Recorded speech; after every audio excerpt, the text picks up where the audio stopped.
Hello everyone and welcome to another one of our Halloween specials here on Second Take Cinema, coming to you from the misty faraway lands of Southend-on-Sea. It's Impala Films headquarters.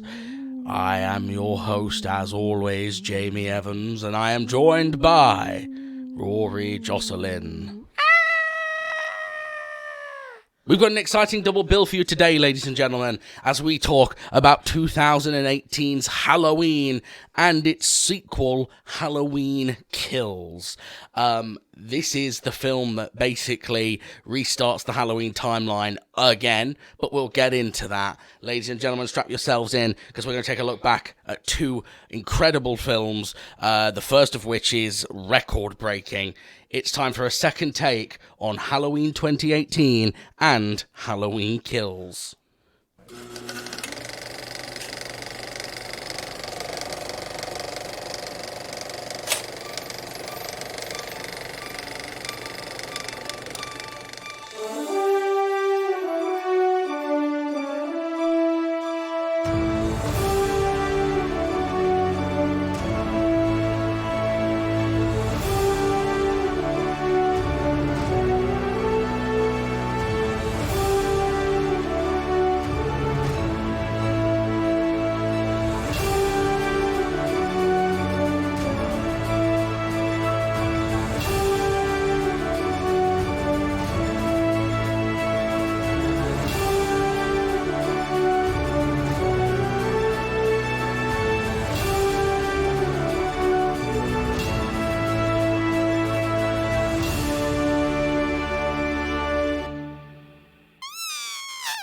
So let's start with Halloween 2018. This is the movie that basically says all of the original sequels to Halloween, John Carpenter's Halloween, no longer exist. We go straight from John Carpenter's original to this, 40 years to the day later. This movie was directed by David Gordon Green and co-written by David Gordon Green, Jeff Fradley, and Danny McBride. Technically, it is the 11th movie in the Halloween franchise. It stars Jamie Lee Curtis reprising her role as Laurie Strode, along with James Jude Courtney portraying Michael Myers, with Nick Castle returning for a small cameo. It also features Judy Greer, Andy Matichak, Will Patton, Haluk Bilginer, and Virginia Gardner. This movie was made for $10 million and grossed a whopping $259.9 million. It was filmed in 2018 from January to February, and it is the highest grossing slasher movie in unadjusted dollars ever made, breaking the record previously held by Scream in 1996. So this movie was the fourth highest ever R-rated horror movie in terms of its Thursday night preview gross. After It Chapter 2, and Paranormal Activity 3, it grossed $33.3 million on its first day at the cinema, and it was the second best ever opening weekend for an October release, behind Venom.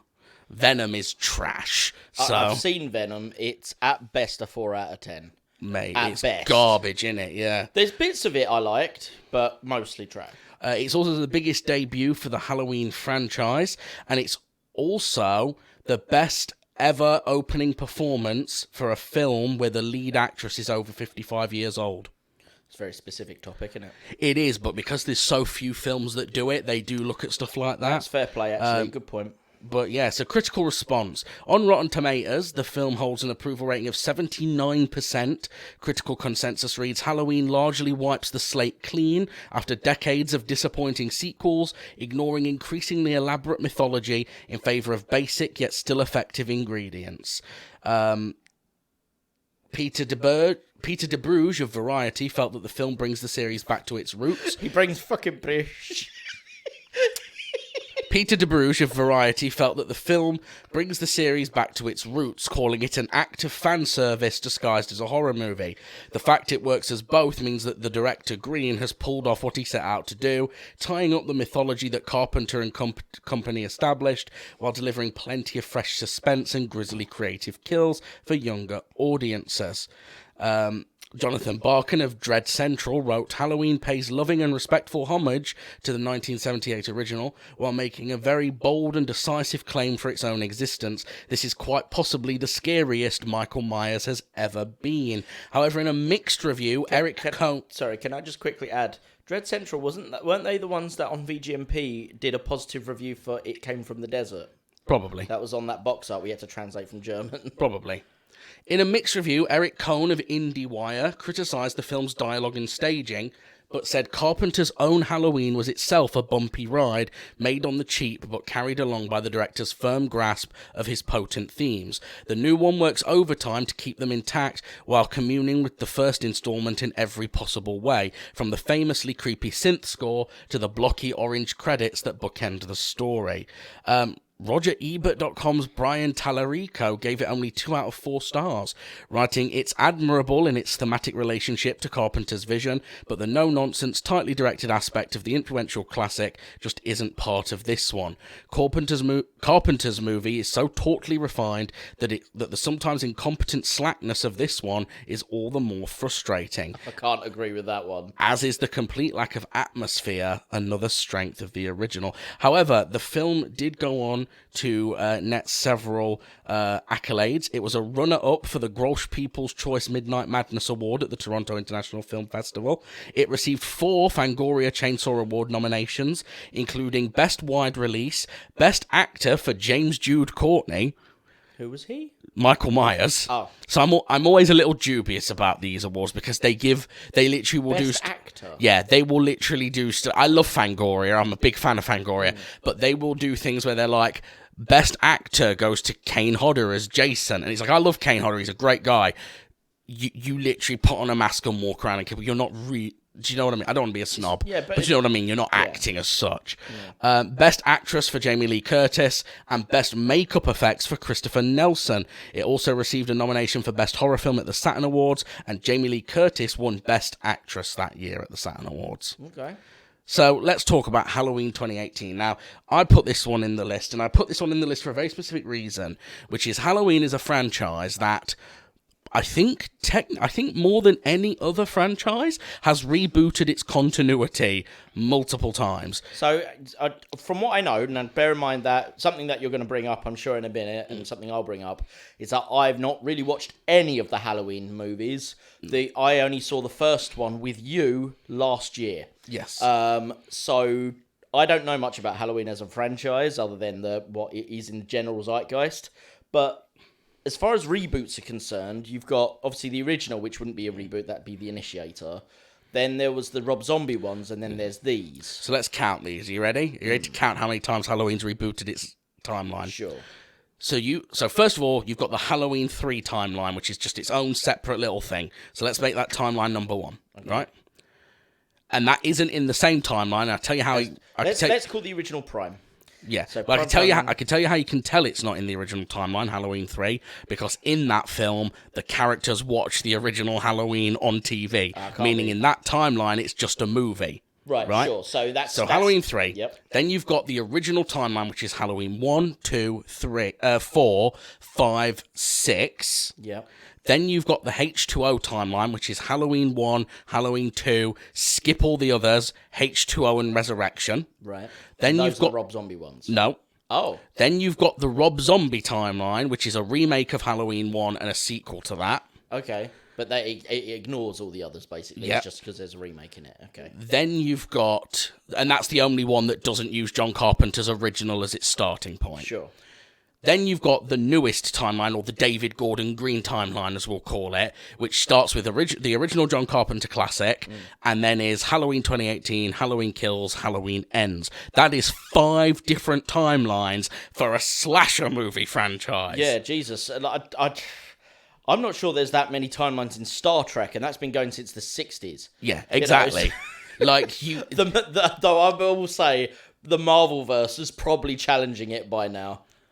Well, no, because they don't restart as Well, there's such. different verses, which would be... Well, yeah, there is, but they're all essentially canon within the multiverse of the MCU. The MCU hasn't restarted itself, is what I mean. That's fair play. This might be the biggest example of a franchise where they just come in, throw everything at the wall, and see what sticks. Yeah.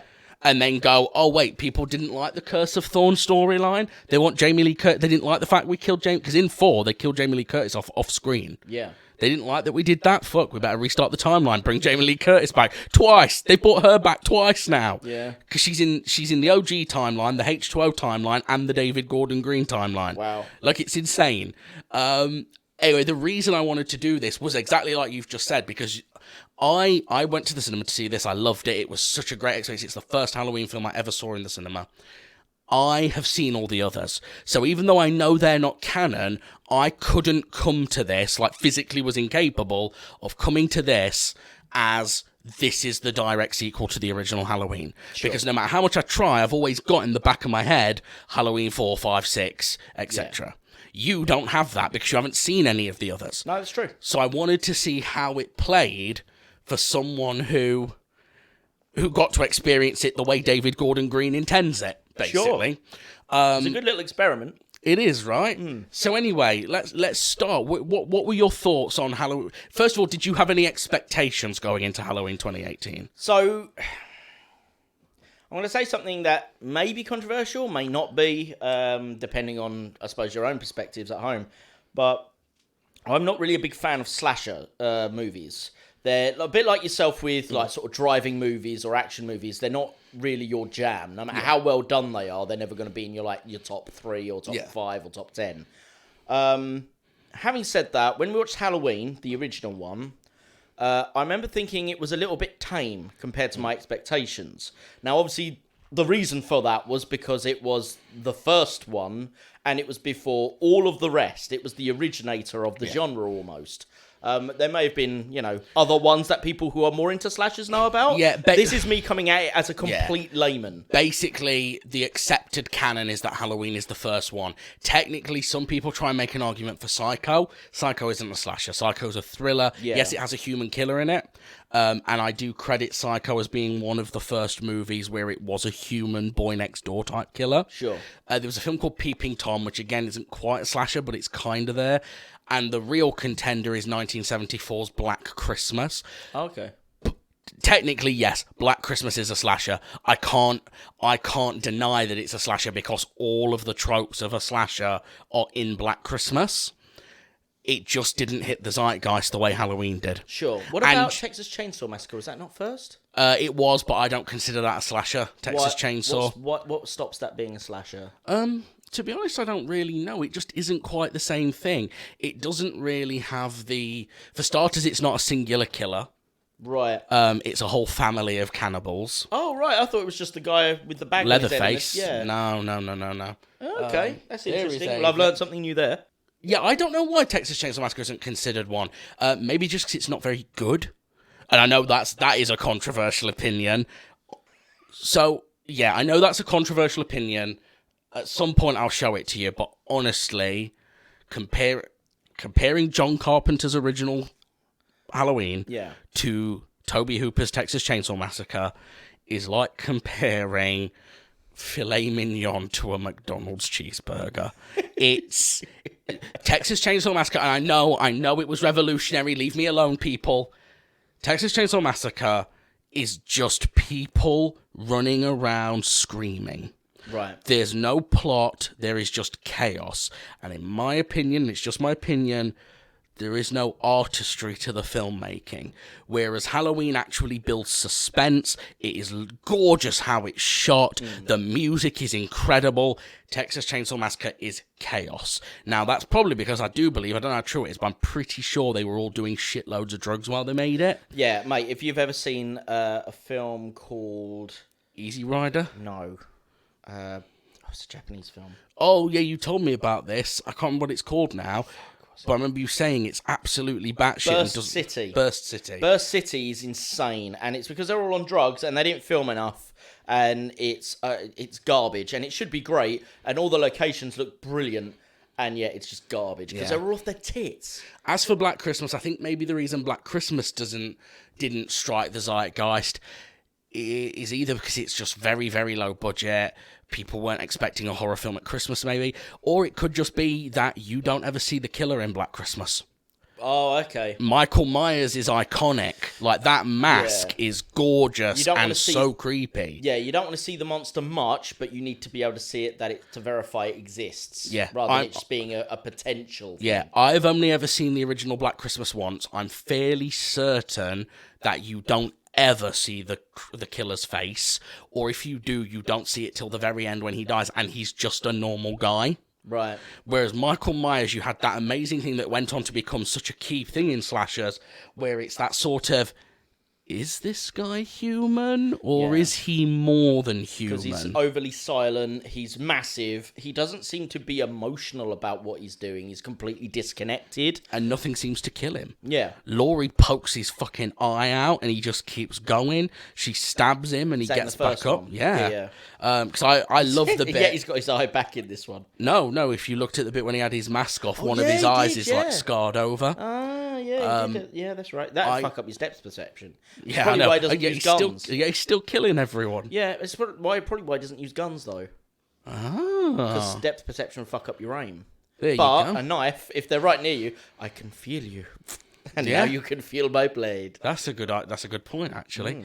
But yeah, so that was the original. And that's one of the only slashers you've seen. That and Scream I showed you, didn't I? You showed me Nightmare on Elm Street. Nightmare on Elm Street, Yeah. which I've seen Scream. Another controversial opinion of mine. I argued in my dissertation at uni that Nightmare on Elm Street is not a slasher movie. Okay. Or it is more than a slasher movie. It's an evolution of the slasher genre. Because of the creativity of it? Because of the fantasy element. Right. I argued that it's fantasy horror, and actually, in the trailer... Slash fantasy. In the trailer for the original Nightmare on Elm Street refers to it as a fantasy terror film. Interesting. Yeah. Having said that, though, people can make up whatever fucking genres they like. Because let me tell you this. The original Shenmue, I know this is video games and not normally what we talk about here, but the original Shenmue, which is a Dreamcast game, legendary game, I absolutely love it, but it's a very cult-followed thing, not a big mainstream game. It came out years before Grand Theft Auto, but it had kind of the open worldness of Grand Theft Auto 3, long before Grand Theft Auto 3 was a thing. And normally you just call them open world adventure games, right? Or sandbox games. That term didn't exist back then. So Yu Suzuki, the guy who designed it, called it free games. And free stood for full reactive eyes entertainment. And if that's not someone sniffing their own farts to label their own genre, I don't know what is. I hope someone sued him because they thought it meant they'd get the game for free, as in $0. Oh, no. It was a brilliant game, though, but yeah, no. As soon as I heard that, it's not a game, it's a full reactive eyes entertainment game. You're like, oh, fuck off, mate. So, let's just quickly, bear in mind we will have already covered the original Halloween before this episode comes out. Right, yes. But we haven't done that one today because Dave Gardner's going to be on that with us. Yeah, no problem. To me, there's an inherent problem with doing any sequel to Halloween, which is that the original Halloween is one of the greatest film endings of all time. I mean, it's kind of standard, I thought, now in slashers. It's 100% standard now. Obviously, it wasn't at the time. It was kind of like, oh shit, where's he gone? That's new. It feels but by like the time you've got to remember this. By the time I came to seeing that film last year, everything in that film was tired. Yeah. But it's because I've come to it so late, having seen a couple of other slashers before. Well, I showed you Scream. Did all of those tropes, but it was the originator of them. I showed you Scream first, and Scream is the parody of all those tropes. Yeah, exactly. I always love the original ending to Halloween because it feels very much like a classic ghost story. Yeah. Because loads of those end that way, don't they? Where it's like urban legends, where it's like the Hook man, and they get away, and you're like, oh, maybe they imagined it all, but then they see the Hook hanging in the car.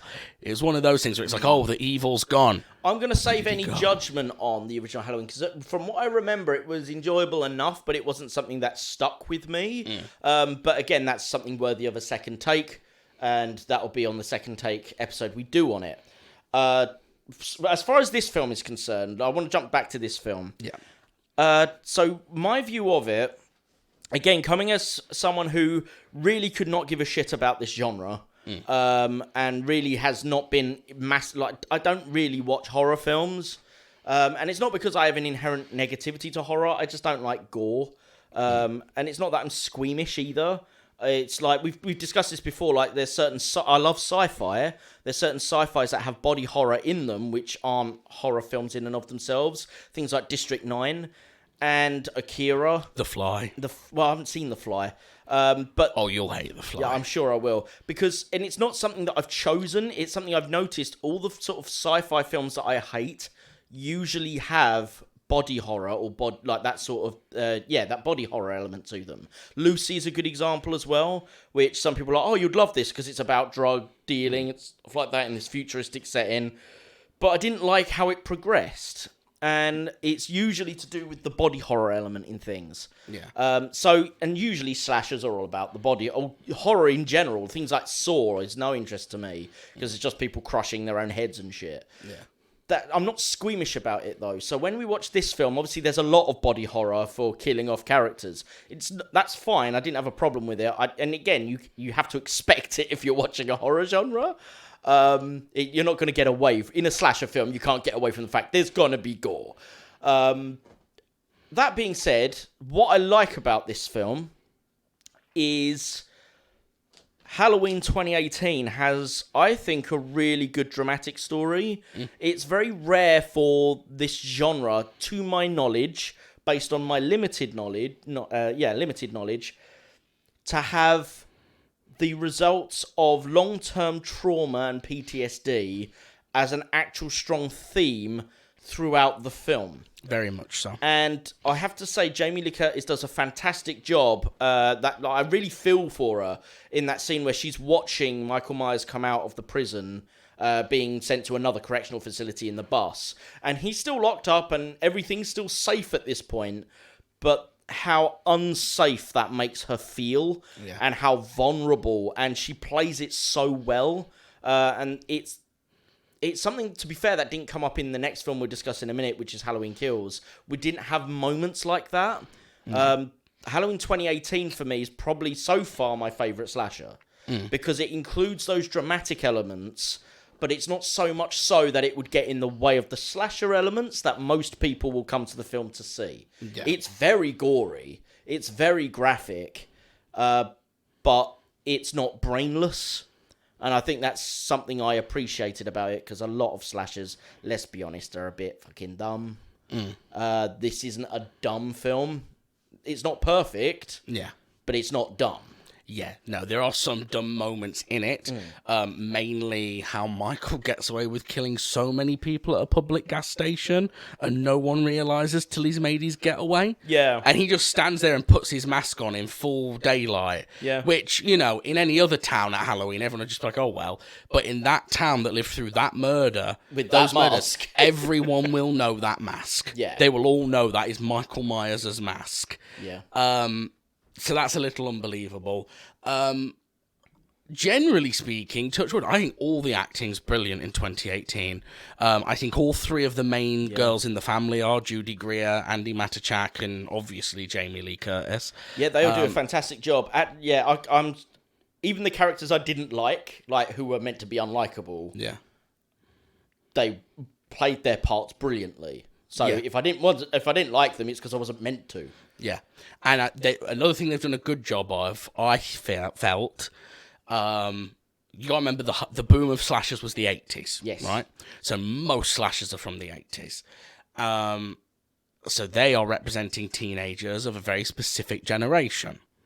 And a lot of the time you'll find when they do slashers more modern, when indie filmmakers make a slasher now, because they're trying to harken back to an 80s style, they'll have a slasher set in 2022 or 2023 or whatever, with teenagers running around acting like 80s teenagers. Yeah. This does a really good job of... They are Gen Z teenagers. Yes. And they feel like it. Their fashion feels like it.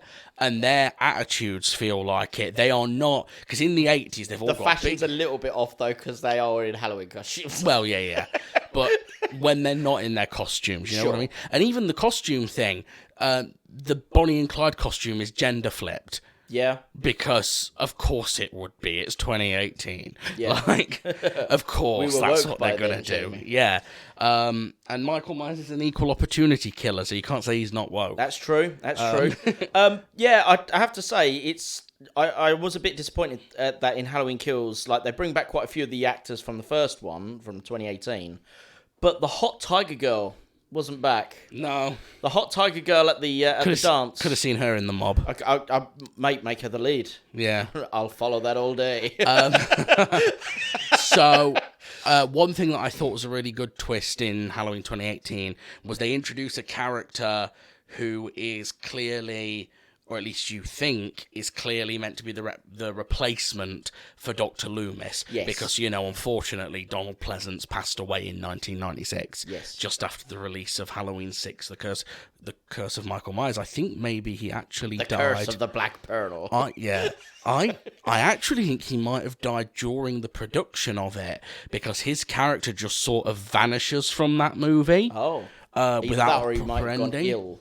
Yeah. Maybe. So my point is, they introduce this character and you kind of think, oh, I know what this is going to be, and then it's not. They flip it, and it turns out he's actually he's That's researching Michael for selfish reasons, Yeah. which is, you know, he wants to get famous writing books about this psycho killer, And he wants to get in his head. so he's trying to get him to talk. Yeah. Because Michael has never talked. He's I will never say said a that word. that is a twist that really worked. I didn't see it coming. Yeah, you don't see it coming. And it really works, and he gets his comeuppance nice and quickly. Probably with the goriest death in the film, I think. If not the... Getting his head shattered by Michael's boot. Oh, yeah. I mean, his head was essentially just an egg, rated to be cracked. Yeah, he looks like a watermelon, doesn't he? Yeah. Like stand on a watermelon. I'm just thinking back to the kills in 2018 to see which ones were the better ones. That's up there. He pulls a guy down on a gate, and the gate goes through his bottom jaw. Yes, but I feel that was done better in Hot Fuzz. With the Where he trips and falls. Falls on the church spire. I do like the idea of the motion detector lights, though. That was a cool idea. That was a keep good going way of off. keeping the suspense. Yeah. It was quite inventive. Like the way, like, bear in mind that, let's be honest, Michael Myers, certainly by 2018, was not a very inventive, like, killer. He wasn't a very, overall in and of himself, not an interesting character. Yeah, and to be fair, he's never really been the inventive. For inventive kills, you more want to look at Freddy and Jason. Yeah, but with this, what they did was, they didn't change him. They didn't make him, like, you know, flip around like Jackie Chan or anything. What they did instead was they used the environment to change the way he could position himself near people in a way that didn't make them look really dumb. Because there's a lot of times in not just slasher films, but any general films, where they will dumb down the character. They'll dumb down one character to make another look either scarier or more intelligent. It's actually quite a famous problem in things like Sherlock, where in various iterations of Sherlock Holmes, where Watson, who, let's be clear, is a hyper-intelligent doctor who is meant to be, you know, a really cunning investigator, he will turn into an absolute moron whenever they need to make Sherlock Holmes look smart. So it'll be like, Sherlock Holmes will be like, I think this person, I think someone was murdered in here. And he'll be like, well, Holmes, I don't see how you could possibly come to that conclusion, blah, blah, blah, blah, blah. And he goes, there's blood on the floor. Oh my God, you're right. And you're like, how did you miss the... Dude... it's a way of making one character look better because of the others. This avoids that by using the environment to its advantage, as you say, with the lights. And actually, that actually harkens back to the end, or harkens to the end, when Laurie then places big searchlights on her house, but they're permanently on. To try and, you know, make the vision clear. I think the only person who's really super dumb in this is Ray, who I like as a character, but he goes outside, and when he sees the murdered cops, he just sort of stands there and goes, oh, for about 20 minutes. And you're like, dude, you know there's a serial killer outside. Get back in the... Ray's the dad, innit? Yeah, get back in the bloody house. Like, I got peanut butter on my penis. Yeah, I did find that was hilarious, because it is a funnier line than what should be said, which is, I've got peanut butter on my pants. Yeah. But... It's 100% funnier with penis. Yeah. Because it's like, why you stop talking about that?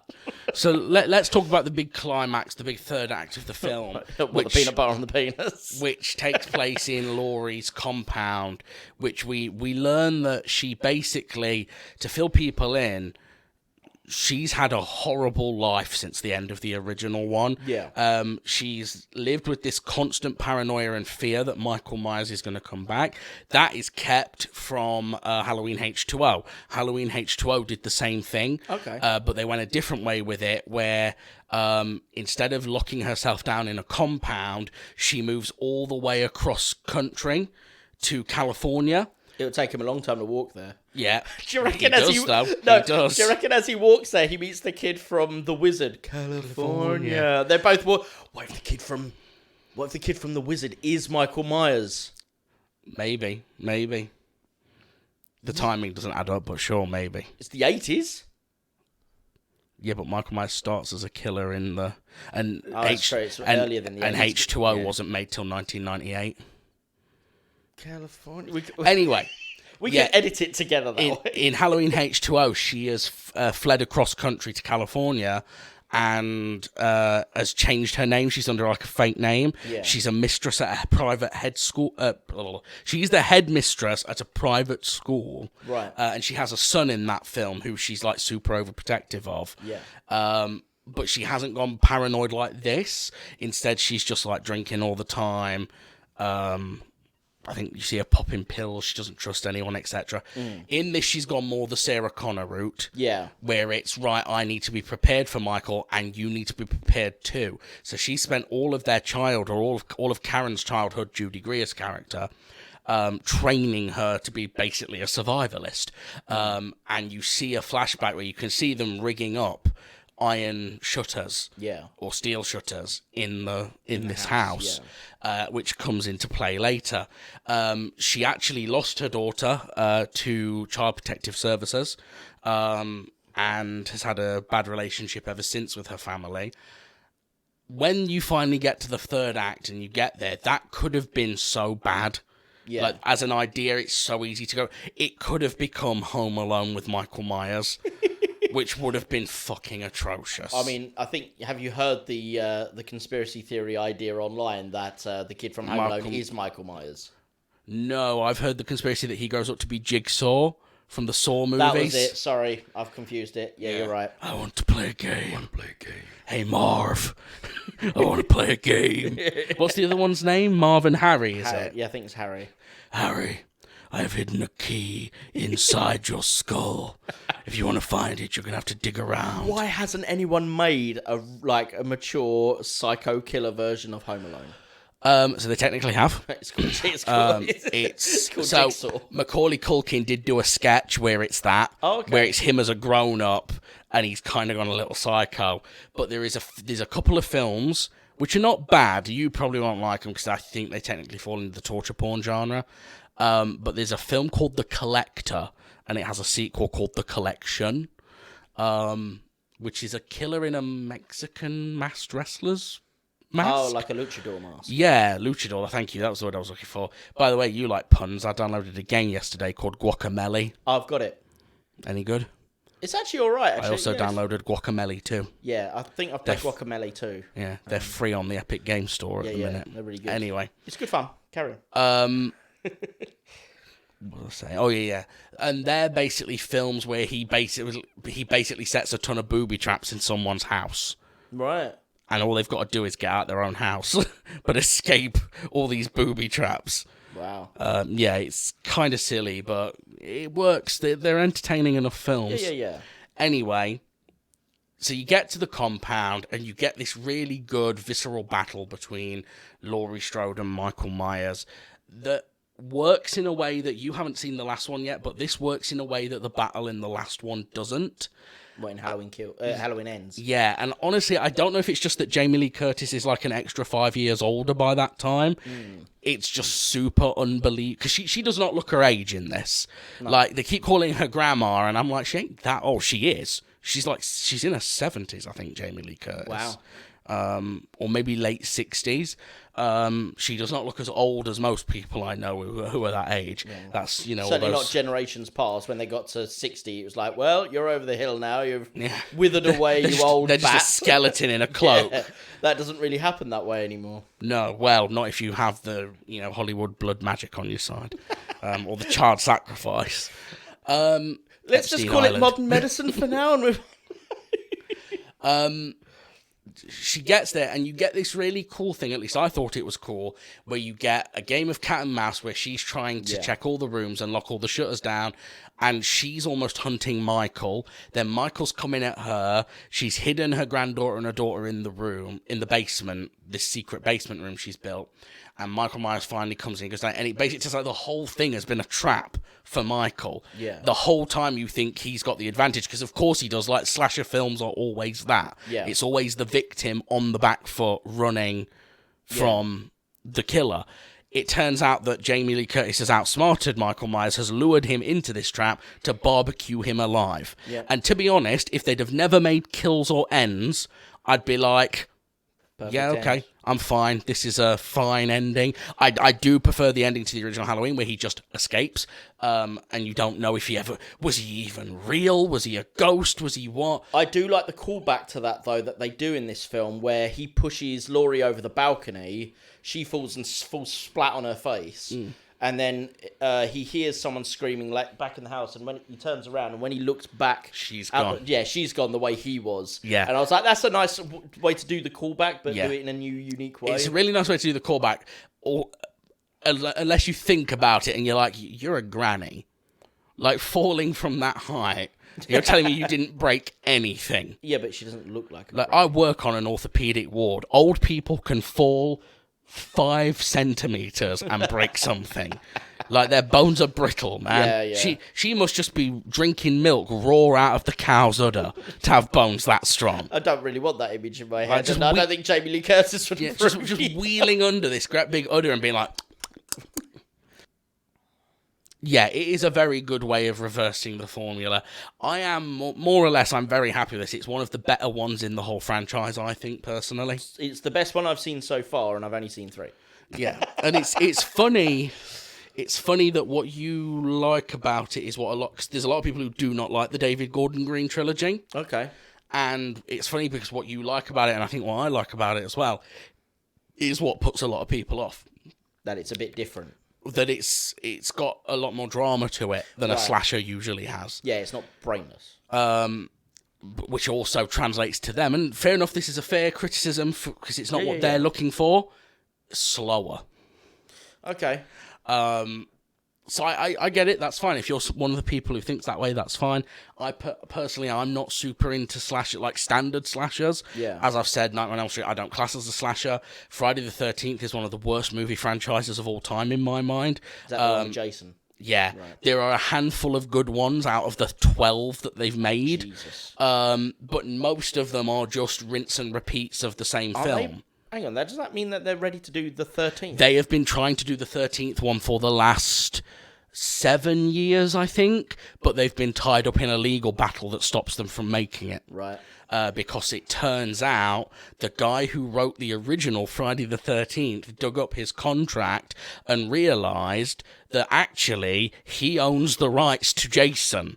Right. Not the studio. So they own the rights to the Friday the 13th franchise, but he owns the rights to the main villain of it, which is Jason. Yes. So they could do a Friday the 13th without Jason, but it wouldn't sell. But they refuse to acknowledge that contract. They're just paying him off, which is what they should do. Yeah. They're refusing to acknowledge that contract, saying that he was always just a writer for hire. Right. Because he wasn't because he didn't come up with the main story. The main story was come up with by the director, Sean Cunningham. Sure. So Sean Cunningham is arguing that the characters should belong to him, because although he didn't write the script, the story was his idea, Yeah. and he hired a writer to write it for him. Interesting. And I suppose anyway- that would depend on the contract between those two then. Yeah, anyway, I know it's been tied up in a legal battle for like 7 or 8 years, and I don't know if it's even ended yet, because Normally legal battles like that take up to a decade. Yeah, because they were trying to make a 13th Friday. Yeah. Because you have to. You call your film, you call your series Friday the 13th, and you ain't making 13 of them, then fuck yourself. I mean,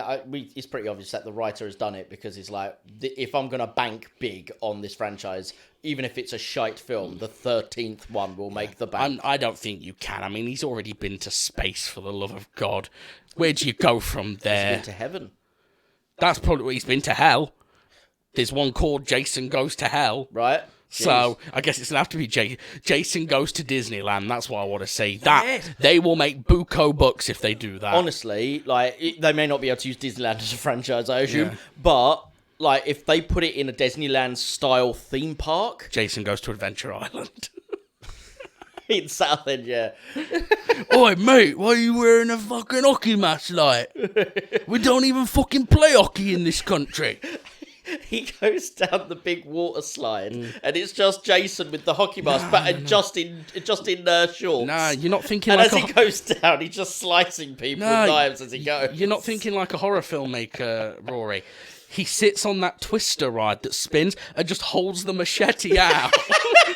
And as he's going round, he's just lopping heads off left, right, and centre. Yes. It'd be great to see him go to Disneyland. Oh, you're a big kid. What are you doing? No, Mickey, no. He could murder people while wearing the costumes. Yes. Yes.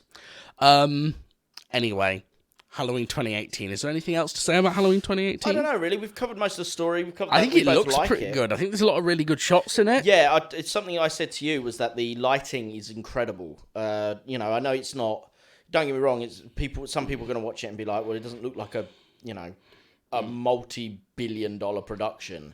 But it doesn't need to. It's shot mostly legit without CGI, which is lovely. It means that the lighting is fucking spot on. It's one reason I don't really like a lot of green screen and CGI in my films, because I love the lighting. Yeah. And there's a lot of really cool colour choices with contrasting reds and blues. Certainly whenever the police vehicles are in shot. Usually you'll have actors lit in red or sort of a yellowy orange to kind of match the Halloween yellowy tinge, but then also being strobed by blue from police lights. I really love all of that effect. Yeah. And it makes the film, to me, look better than a lot of, say, big Marvel movies, which will use a lot of green screen. a lot of visual effects, let's say, to add to a shot. But in order to make that look good, they have to green screen, so nothing can be lit particularly in an interesting way.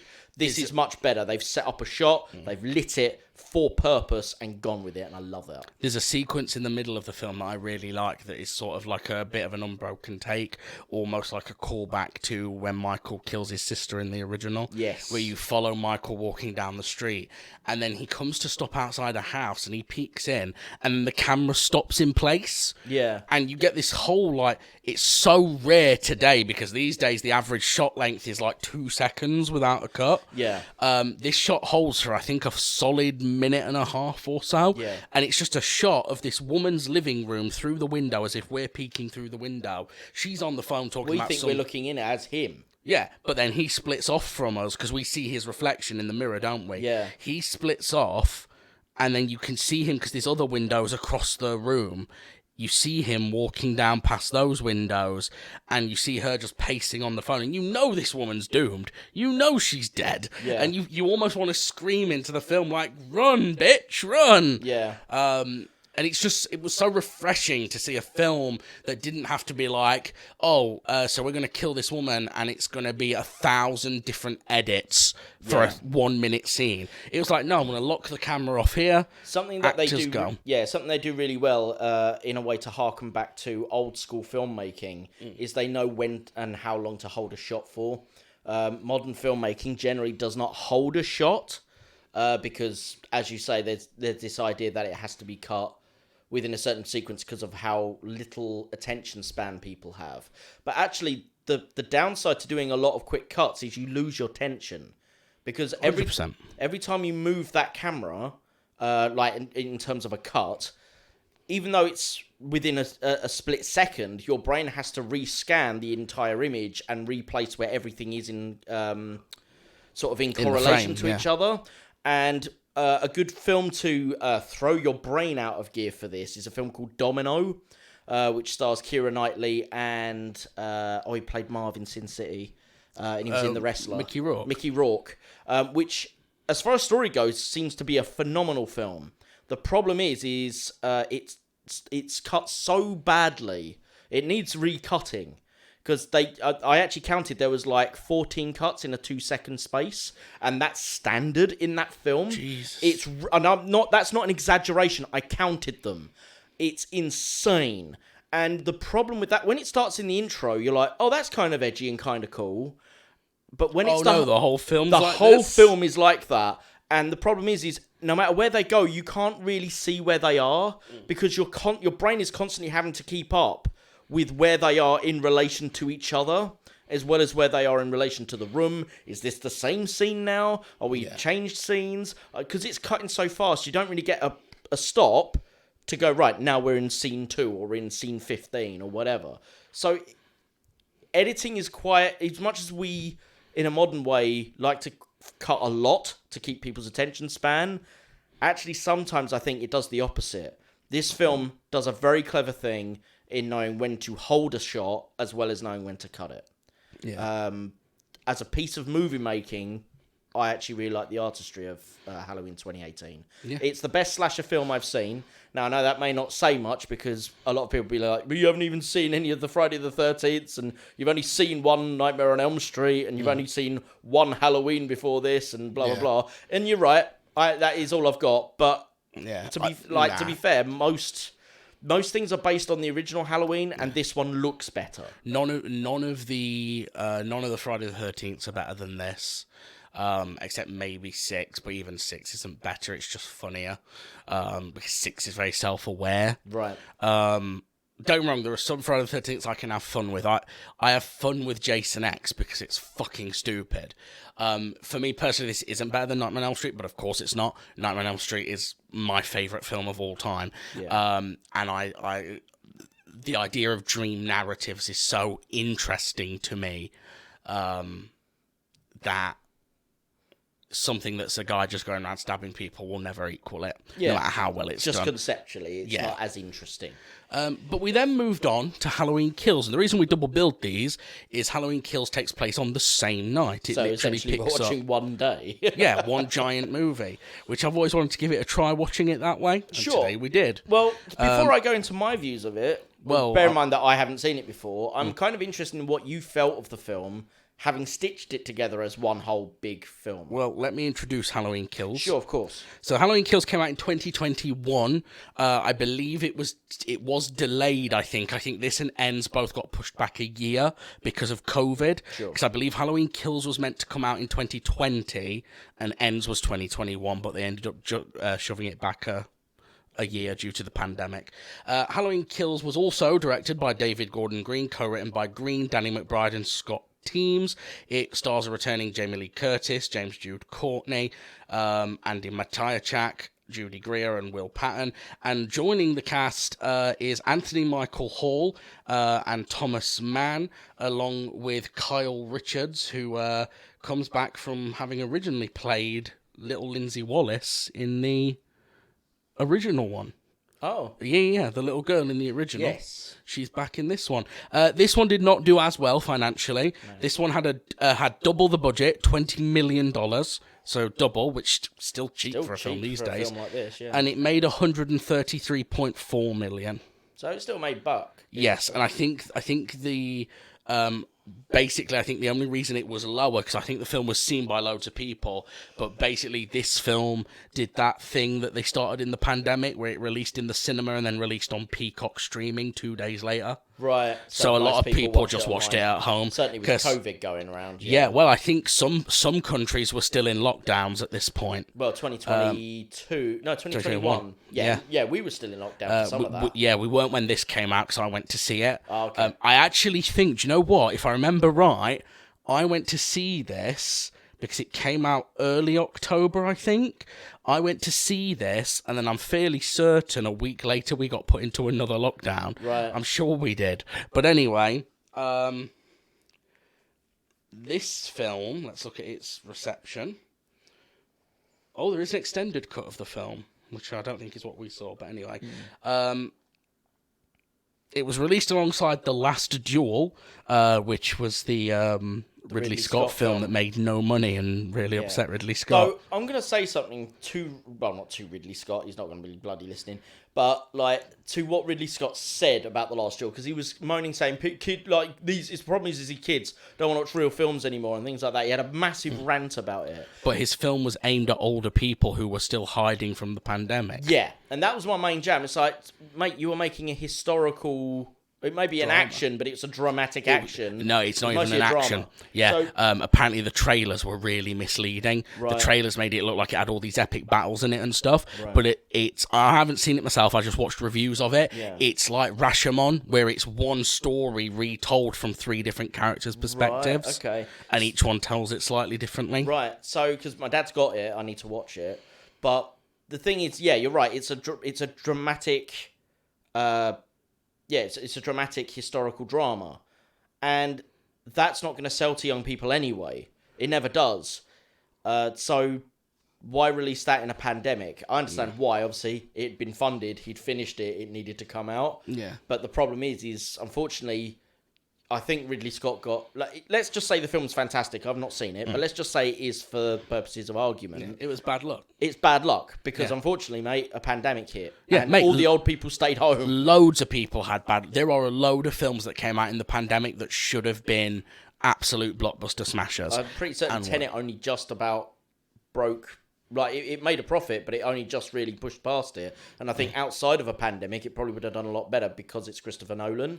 Yeah. And the only reason it broke, it got enough to make its money back was because it was Christopher Nolan. Do you think Oppenheimer's going to make a load of money, or do you think people won't care about Oppenheimer? I don't know. See, after Tenet It was is 3 hours long. Yeah, Tenet was considered too complicated. And I think that's damaged the reputation of... Nolan. Yeah, a little bit. Not completely, obviously, but I think people might be a little bit more wary and wait for the reviews before they go and see Oppenheimer. Yeah. Anyway. But we'll see. So, unlike Halloween 2018, this one did not fare too well on Rotten Tomatoes. On Rotten Tomatoes, it has an approval rating of only 38%. Wow. The site's critical consensus reads, Halloween Kills should satisfy fans in search of brute slasher thrills, but in terms of advancing the franchise, it's a bit less than the sum of its bloody parts. CinemaScore gave the film an average grade of B-. Barry Hertz of the Globe and Mail was positive in his review, saying the film was brimming with odd decisions, but added there's something entertaining or maybe just enjoyably puzzling about what Gordon Green and McBride think a Michael Myers movie could or ought to be. Reviewing the film for The Wrap, Asher Liberto praised the return of cast members from the 1978 film and wrote, Green seems less interested in rewriting the Halloween playbook than in giving audiences what they came for, from ghastly scares to a ghoulish score. It's a strategy that promises to make the series as immortal as Michael Myers himself. Owen Gleiberman of Variety wrote, Halloween Night may be Michael Myers' masterpiece, but Halloween Kills is no masterpiece. It's a mess. A slasher movie that's almost never scary, slathered with topical, in air quotes, pablum. And with pablum, I've never heard that word before. Pablum capasso. Topical pablum, and with too many parallel plot strands that don't go anywhere. Do you know what? I agree with that. Halloween Kills is a little bit of a mess. Yeah, I felt. No, so it's something I was going to say, but first I want to hear what you think of stitching them together. Of stitching them as one big movie. They almost don't work. In some ways they work. Yeah. In terms of something I never realised when I watched it in the cinema is that the African American couple who are dressed up as a doctor and a nurse. I noticed it. I went, oh, they're from the first film. They're in the first one. I was like, yeah, they're the ones who go into the BMW. Briefly, Yeah. they are like. They're not even characters, really. Yeah. Which is really cool. That's really cool. What doesn't quite work is all this chaos happens in... Haddonfield is not a big town. Yeah. All this chaos happens in 2018, and we're supposed to believe that all those other characters have just been sat in that bar drinking and haven't heard about it until Halloween Kills starts, by which point it must be like midnight at least. Yeah. So that kind of doesn't work. It's hard. The problem with it, the reason it doesn't work, because it could, in theory, work, doing one long night. They did it originally. John Carpenter's Halloween 1 and Halloween 2, they take place on the same night. Right. And it works better in that film. Yeah. Except for the fact it was actually filmed years later and Jamie Lee Curtis is wearing a wig because she'd cut her hair short. And you can tell. It doesn't work because this film is trying to do this topical commentary, which is fine. It's totally fine for... I am perfectly fine with horror movies trying to be more than just a horror movie. Yeah. But the problem is when you're saying this sequel literally takes place the same night, And the first one was quite tight, actually, quite tightly made. Yeah. And then this one, you've got a whole... There's too many characters, for starters. There's too many characters in this film. Jamie Lee Curtis, who is the only character we really, really care about, is resigned to a hospital bed for nearly the entire film. Yeah, she doesn't really do much in the film. Yeah, and there's just this mob, going around chanting, "Evil dies tonight." That became a bit of a mocking thing for this film. Right. Loads of people mock it. Like, I'm serious, you go take, like, a horror thing, mention Halloween Kills, and someone will jokingly go, "Evil dies tonight," like that. But I actually didn't mind that as a slogan, but anyway, carry on. Yeah, I don't mind the idea of this mob justice idea, and when we get to the next film next week, I will talk about how I think this trilogy is actually made in the wrong order. Sure. It's hard to say, it doesn't quite work. I found myself getting a little bit bored in the middle of this one, and I hate to say it, but that was true when I saw it in the cinema as well. Yeah. And cinemas, they add this extra magic to a film that grips you more. I got a little bored in the middle of this because there is so much killing in this. I'm fairly certain this is the record for the most kills in a slasher movie. It's too many. At a certain point, it just becomes inane. And you're like, what? Why is this character is only in the movie to die? Why is Big John and Little John in this film? Yeah, they add nothing to the main storyline. Don't get me wrong, they're funny. Oh, they're very funny. Yeah, and the actors do a brilliant job. It's just a case of they're not part of the plot, but they're given such a big focus, but you know that they're just there to die. Yeah. So it's like, why, they're not attached to anyone. Yeah. They never communicate with anyone. No. They're completely disconnected. This has what I sometimes call middle film syndrome. Yeah. Trilogies are weird because in a lot of trilogies, the middle film is the best film. Dark Knight. But in some trilogies, you get middle film syndrome, which is where your series didn't actually need to be a trilogy, and therefore you are just spinning your wheels in the second one. Yeah. That does feel like this. Actually, the way I was going to say it was that this film feels like a good episode in the middle of a series run. Because, like, by this point in a series, you'd know Tommy. You'd know, like, the guy who incites the riots. You'd know, all of these various multiple groups of characters all off going doing their own thing.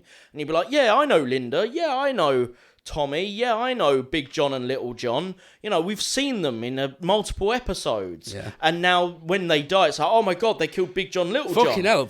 If this was a series, that'd be like the Red Wedding in Game of Thrones. Yeah. When they're just like, right, all these characters you love, we're going to kill like 5 of them off. But if you're going to do Halloween as a series, that'd be great. Because you build up the suspense of all these characters talking about this fucking night, and it's coming up to Halloween. And then when Halloween happens, it's like, well, surely this man can't be as bad and as dangerous and as violent and as, almost supernaturally scary as he's made out to be. And then when he is, that's terrifying. But either way, that's what it felt like to me. It was like, this is a mid-episode of a series waiting to get towards its finale. Yeah. And you, as a feature film, you don't want it to feel like that. You want it to feel like a contained story. Yeah. Which the first film does perfectly. Yes. So, Halloween 2018 obviously can work as having sequels, as they do with this. It's fine. But if they had never made sequels, it would work by itself. Yeah. This cannot work without 2018. Or ends. Because it doesn't. This one doesn't end. No, exactly. That's the big irony. It literally cuts in the middle of a scene. Yeah. But there are some positives. Don't think that there's nothing positive about this film. For starters, for slasher fans, this has got some of the best deaths in the franchise in it. Yeah. Really brutal deaths. Big John gets stabbed in the armpit. Yeah. And then gets his eyes gouged out. That's great. The only thing is when he gets his head crushed and eyes gouged out, you see his head sort of misshapen, like crunch. And then when Little John comes up and finds his body, his head is still like in perfect. You're like, mate. Yeah. I think my personal favourite, just because I don't think I've ever seen it in any other film, is the light tube in the throat. Yeah, that was good. It's how fast he slams it in. I'd forgot how fast he shoves it in as well. Brutal. I'll give this a compliment. Out of all the Halloween films, this is the one in which Michael Myers feels the most like an unstoppable force. Yes. because he almost feels like Superman in this. Like, he's ridiculously strong. He's always filmed in a way that accentuates how tall he is. Yeah. He is just throwing people around. I mean, that bit towards the end when he gets hold of Allison's boyfriend, and he is just flinging him around like fucking Goldberg throwing Chris Jericho around a ring. Like, Do you think big film fans know a lot about wrestling? they'll get it. It's fine. He's like shoving him through the barriers and everything, isn't he? Yeah. So it's good in that sense. That's a good thing. Yeah, but yeah. it just, like It's you not say, a bad. To me, it's not a bad film. it It's doesn't just feel like a complete film. it doesn't feel complete, and it's not a brilliant film. And unfortunately, having come straight off a film that I think is probably the best slasher I've seen, to one that is at best average. Yeah. And it, again, as you say, it does some good things. I like the mob element of it, Yeah. but it doesn't really go anywhere. There's no major lessons learned from there being a mob. This was my big problem when I saw it in the cinema, because I cottoned on to what they were doing quite early and was like, oh, they're going to kill the wrong guy. Fine, that's cool, I can roll with that. The problem is none of the townspeople ever have to face the horror of what they've done. No, it's just like, look, I made a mistake, but I'll make it right. I'll go after this guy. And the police are like, yep. And unfortunately, the black sheriff in the cowboy hat, who looks really upset when he loses it, loses the hat, and he's sitting on the stairs crying. It's like, dude, like, just put the hat on. It's you'll feel better. He's literally ineffectual. Yeah, he's pointless. Like, he's in there and he's just like, guys, you can't make a mob, you can't do this. No one listens to him, and he does sod all to stop him. So I'm going to give you a slight spoiler alert, but it doesn't ruin the film. But it informs this film so much more. In the next film, Halloween Ends, that sheriff is not in the film at all until right at the end, after everything's been and done, like all the action is done. He turns up to confront a mob again, and he doesn't even bother. They literally just look at him, and they're like, you can't stop us, sheriff, or whatever his name is. And he literally just like bows his cowboy hat and stands aside. And it's like, you brought this actor back to do that. Yeah. To do that. He's literally the worst cop in the whole, like, and he wasn't good as a cop. Like, the actor does a great job. I'm not marking the actor, but like the character does fuck all in Halloween 2018 as well. Yeah. He's not even, like, during the mob scenes, he's not even yelling for people to stop. Like, that's the bare minimum he needs to be doing. Yeah. He's just kind of being carried along by the crowd looking confused. Yeah, it's like, oh my god, I can't believe this is happening. It's like, dude, you're meant to be stopping this shit. And as much as I say there's some really good deaths in this, which there is, Yep. I forgot about the guy in the back of the car who gets the knife straight through his eye. That's Oh, brutal. yeah. There's also some real fucking shit deaths in this. His partner, who shoots herself in the head because Michael kicks the door, so it hits. She's literally about to fire the gun. He kicks the door, which causes her hand to ricochet up just as she pulls the trigger and shoot herself in the face. Which, for me, it makes it questionable. Is that a Mike Myers kill? Because she technically killed herself. Yeah, I know. So does Mike Myers? I know he, knocked the gun, but she didn't have to pull the trigger. She chose to pull the trigger. It just, the timing of it is so. And I know It's a bit cheesy. Yeah, and I know that sounds silly because loads of slashers are cheesy, but David Gordon Green's been trying to do a more realistic approach with this trilogy, and that's one moment that feels very much like it's older trilogy. Like, I'm trying to think if there's any really cheesy ones in the old Halloween films, and I'm sure that there is. There must be full of them, man. Yeah, his kill, I must admit, Michael Myers' kills don't stand out to me as much as, I mean, Halloween Resurrection, he does behead someone with his kitchen knife with one slash, and it's like, mate, Jason maybe, because it's a machete. Yeah. You ain't beheading someone with a kitchen knife in one swoop. You'd be hacking and sawing through that bone for days. Well, it's not going to get through the spinal column. Yeah. So, at best, if you slice the whole neck piece open, the spine wedge in. Yeah. Maybe that's what happened to Nearly Headless Nick from Harry Potter. I don't know Harry Potter very well. That's what's his called's character, John Cleese's character. Oh, okay.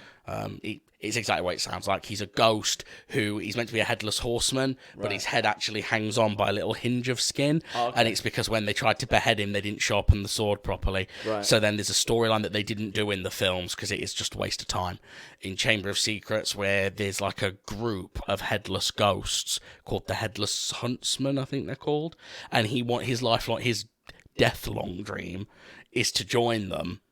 but he can't because he's not headless. Right. And what they do is they do tricks with their heads, like they play like basketball with their heads and stuff like that, which he can't do because his head is still attached by the tiniest little bit of skin. And he's just like, oh, here we go. Yeah. But yeah, Sounds crap. Being honest. it's not.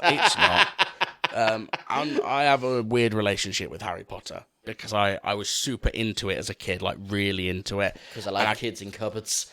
And I kind of grew out of it. Yeah.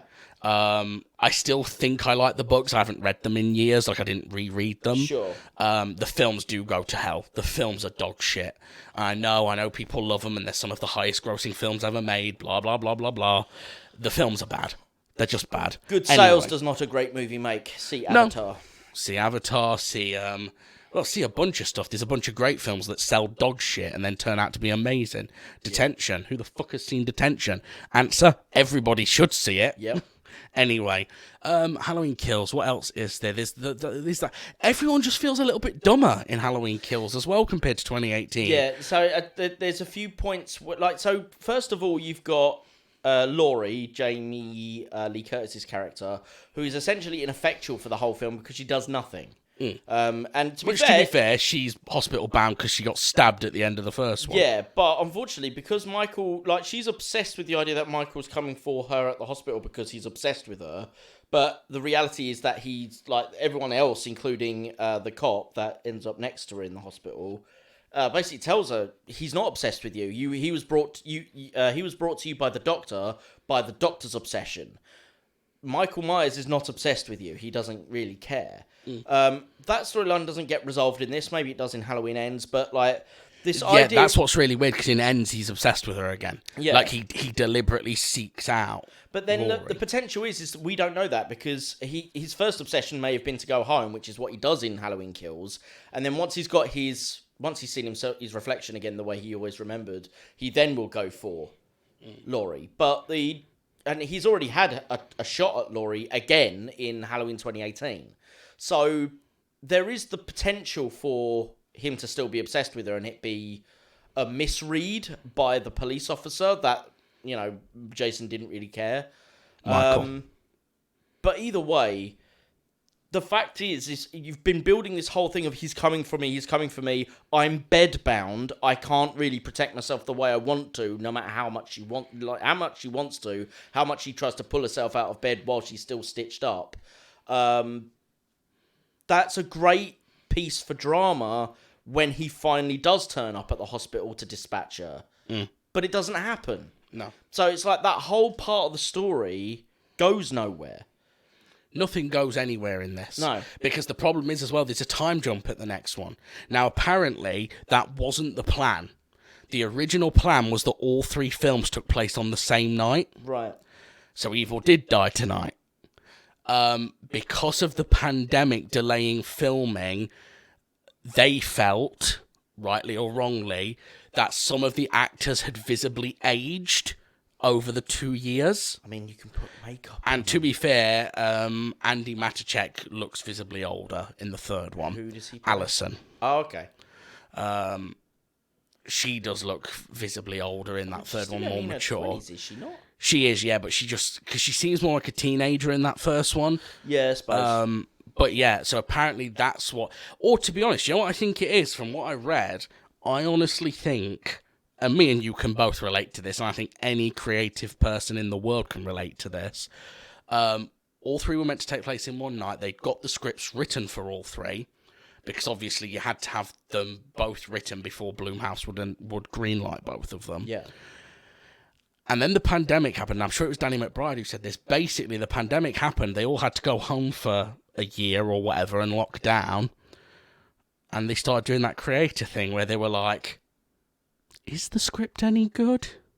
Oh, so they might have overcooked it. Yeah, they overthought it. Apparently, they started getting a bit like... is one night a good idea? Is it ridiculous that it's one night? Is continuing the mob justice angle any good? Maybe we shouldn't do that. And they ended up rewriting the film. Right. And we'll see when we watch Halloween Ends whether that was for the best or not. Yeah. But it does mean, whether it was for the best or not, it does mean Halloween Kills now feels like it has this really disjointed ending that's clearly meant to lead into something, and doesn't. Yeah.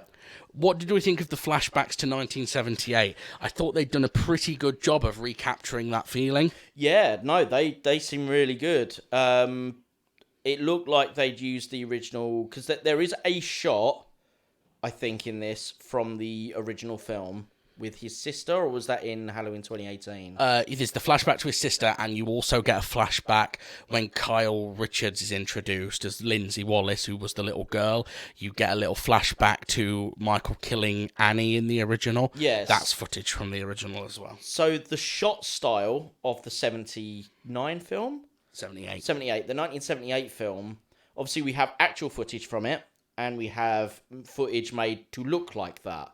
It's really well matched up, because the 1978 footage, and I'm not sure if they used the original cameras and the same sort of lenses. They may have done. That's often a very good way to try and achieve the same effect.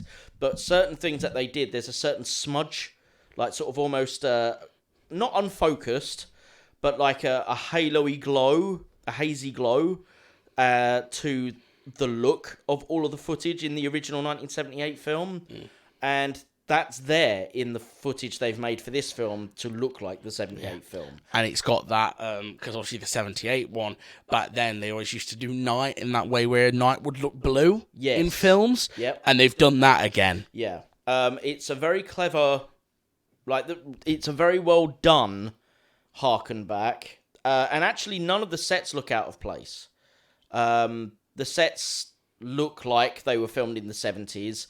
And the costumes, there's a bit where a new guy who was there in the original night, Lonnie, is introduced, and all the flashback footage for him is made up for this film because he wasn't in the film in 1978. And it's fine, it works perfectly well. Fun fact, Lonnie is mentioned in the original film. And technically appears, but you only see him from the back. He is, unless I'm wrong, but I'm sure I'm right, because they mention this is his backstory. They say, don't they, that he was dared to go in the Myers house and he didn't make it in? Right. Do you remember him saying, I lied to you guys, I didn't actually go in? Yeah. In the original, there is a kid, while Loomis is camping out in the bushes waiting for Michael to come home, there's a kid who goes up to the door and, he's knock-a-door running it, and Loomis leans out and fucks with him, and he goes, Lonnie, get your ass away from there! And this kid runs off screaming, thinking that, Michael Myers is in there talking to him. Right, okay. So I think they've tied it back quite nicely. Nice. But yeah, so that character, we see footage that, again, is not actually historical. It's made to look that way. The kids who are bullying him, certainly one of them, this, I think, gingerish-haired guy in denim, I mean, I swear down he's straight out of the late 70s. Time travel. Yeah, but obviously he's not. He's been made to look that way. So the costume, the hairstyling, the locations, and the way they've shot it all seem to match perfectly. So I was actually very impressed with that. And what do we think about the fact that they brought Loomis back briefly? I don't really remember a lot of Loomis. But just the fact that it's a dead actor. Was it not a different actor? So it's a stand-in, which I do think is better than CGI resurrecting someone like they did Grand Moff Tarkin in Rogue One. I can only say Rogue Nation, but that's one of the Mission Impossibles, isn't it? Because that's awful. That is disrespectful to Peter Cushing's memory. Yeah. And it doesn't look good. He's got dead glassy eyes and whatnot. Yeah. This is another actor who just happens to look close to Donald Pleasance. And you can kind of hear that it's not the same voice. But I must admit, I do kind of think... They didn't need to be here. He didn't need to be there. No. You could have just heard him or something like that. Or had it be a different character. Does it need to be that guy? Yeah, I think that was just there to tie him in. Yeah. Because to be fair, in the original timeline, Loomis is a huge part of this franchise, and it kind of disrespects him a bit that they've rebooted the timeline so many times. Because Loomis, you gotta remember, Jamie Lee Curtis is not in all the original films. No. Loomis is. Loomis is in 1, 2, 4, 5, 6. Right. Yeah. And basically said he'd do them until he died, which he did. Right. He said, I'll keep doing them for as long as they want me to. So for him, literally, Halloween kills. Yes. But he's a great actor, Donald Pleasance. He's in so many iconic roles. I mean, he's Blofeld in Bond, and from what I understand, kind of universally accepted that he's the best Blofeld as well. Yeah. He's the one Dr. Evil is modelled on. Yeah. because he's the iconic one. Yeah. Rest in peace, Donald Pleasance. Yeah.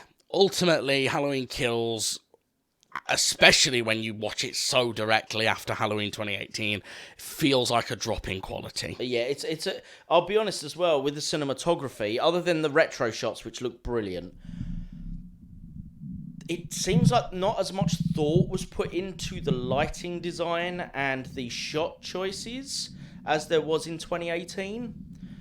Because Halloween 2018, as I say, there were a lot of very impressive shots where you'd have the red or yellow-orange background with the blue police lighting and things like that to pop characters out from the background.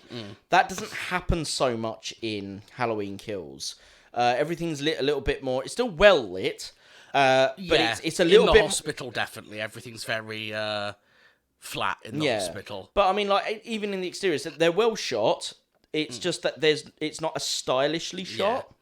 And I kind of miss the bar. that. The bar still has the lighting thing going on. Yeah, the bar does it very well. But like it seems that they put less time into doing those. Yeah. And again, that was because they were filming during pandemic, or maybe not. I don't know. Yeah. Michael coming out of the fire at the beginning and killing all the firemen. That's pretty cool. Yeah, it's cool. It looks cool anyway. It's a little bit unrealistic. Like, one of them just stands there squirting him with the hose. Yeah. Which would have enough force at that range to, like, knock you over. Easy. But then again, it's Michael fucking Myers. Yeah. I mean, he's just walked out of fire, and there was, like, a guy... there's a firefighter in full breathing gear, and he's like, oh, God, it's really hard in here, it's terrible. And Michael Myers is just sitting there in a boiler suit, like, just chilling in the middle of a flaming building, and you're like...